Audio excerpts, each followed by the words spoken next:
If you're intelligent, you probably have fewer friends. And no, it's not because you're antisocial. Science just proved why smart people prefer solitude, and the reason will blow your mind. Let me start with a study that might validate your entire existence. Research published in the British Journal of Psychology analyzed 15,000 people and found a clear pattern. The more intelligent someone is, the fewer close friendships they maintain.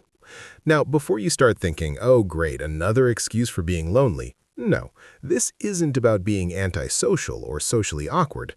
This is about how intelligent brains are literally wired differently when it comes to social connection. Let me break down exactly why this happens. Reason number 1. Smart people find small talk absolutely draining. You know that conversation about the weather, about what someone did over the weekend, about reality TV shows you don't watch. For intelligent people, that's not just boring, it's energetically expensive. Here's why. Intelligent brains are constantly processing, analyzing, making connections. When you're forced into surface-level conversation, your brain is essentially running at 5% capacity. It's like asking a sports car to drive in a school zone.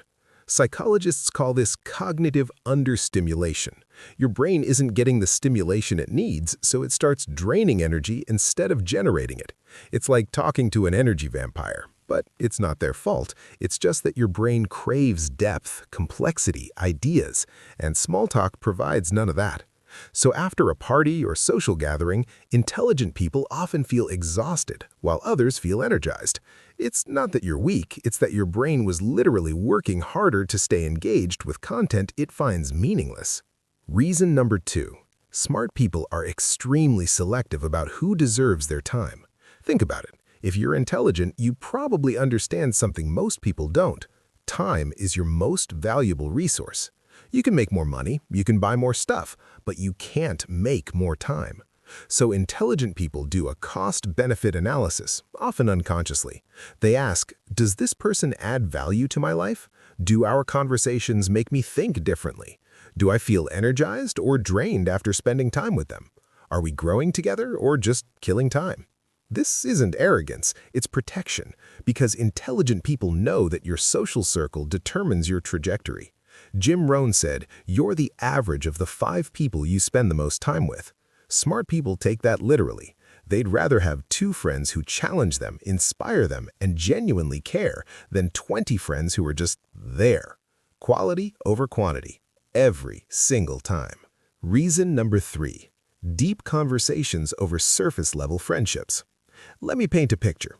Average social interaction. Hey, how's work? Good. Yours? Yeah, good. Cool. Great. Fantastic. Nobody learned anything. Nobody grew. Nobody connected. Now, intelligent conversation. What's something you believed 5 years ago that you completely changed your mind about, and why? See the difference? Research from Princeton University found that when people have meaningful conversations, their brain waves actually synchronize. They call this neural coupling. Your brains literally connect. But this only happens with depth. It doesn't happen with, how about this weather? Intelligent people need this. They need conversations about ideas that challenge their worldview, philosophy, psychology, systems thinking, problems worth solving, and what it means to live a meaningful life. And here's the brutal truth. Most people don't want to have those conversations. They're uncomfortable. They're too deep. They require vulnerability and critical thinking. So intelligent people end up with fewer friends because finding someone who operates on that wavelength is rare. But when they find them, that friendship is unbreakable. Reason number 4, and this is the most misunderstood. Intelligent people are genuinely comfortable being alone. Society has programmed us to believe that being alone equals being lonely, that if you're not constantly surrounded by people, something's wrong with you. But that's a lie. Some of the greatest minds in history, Einstein, Newton, Tesla, Darwin, they all spent significant time alone, not because they were lonely, but because solitude is where genius happens. Let me explain the neuroscience. When you're alone, your brain enters what's called the default mode network.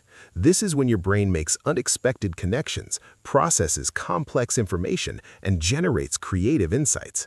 You can't do this in a crowd. You can't do this with constant social stimulation. You need quiet. You need space. You need solitude. Intelligent people understand this instinctively.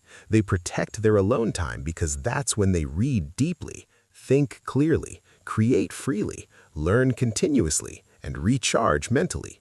It's not that they don't like people, it's that they like themselves enough to enjoy their own company, and they respect their mental space enough to guard it fiercely. There's a massive difference between loneliness, feeling isolated and craving connection, and solitude, choosing to be alone and finding it fulfilling. Intelligent people experience the latter, and society misunderstands it as the former. The psychology behind it. Evolutionary perspective. Now, let's zoom out. Why does this pattern even exist? What's the evolutionary psychology behind it? For most of human history, we lived in tribes of about 150 people. Relationships were essential for survival. The more friends you had, the better your chances of not getting eaten by a tiger.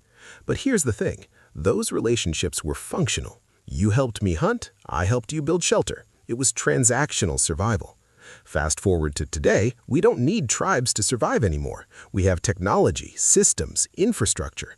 So intelligent people, who are essentially thinking several steps ahead, don't feel the evolutionary pressure to maintain large social circles. In fact, research suggests that intelligent people may have evolved beyond the need for constant social validation. Their brains get stimulation from solving complex problems, learning new skills, creating innovative solutions, and deep intellectual work, instead of from social gossip, group validation, or fitting in with the crowd. This is called Savannah theory of happiness. Basically, intelligent people's brains are still wired for ancestral environments where social density was lower and deep thinking was rewarded. So when they're in crowded social situations, their brain essentially says, "This doesn't compute, this isn't helping me survive or thrive." They're not broken, they're just operating on different firmware. Look, if you're watching this and thinking that's me, let me tell you something important. There is nothing wrong with you. You're not antisocial, you're not broken, you're not missing out. You just have different needs, and that's okay. The world will try to convince you that you need more friends, more parties, more social activity, but intelligent people know better. They know that one real friend beats 50 acquaintances, one meaningful conversation beats 100 shallow ones, 1 hour of solitude beats 10 hours of forced socializing. And here's the beautiful part. When intelligent people do form friendships, they're deeper, more authentic, and more lasting than average friendships, because they're built on mutual respect, intellectual compatibility, and genuine connection, not just proximity or convenience. So let me ask you, are you one of them? Do you have fewer friends but deeper connections? Do you prefer a quiet night alone over a crowded party? Drop a comment and let me know. I'm genuinely curious how many of you relate to this.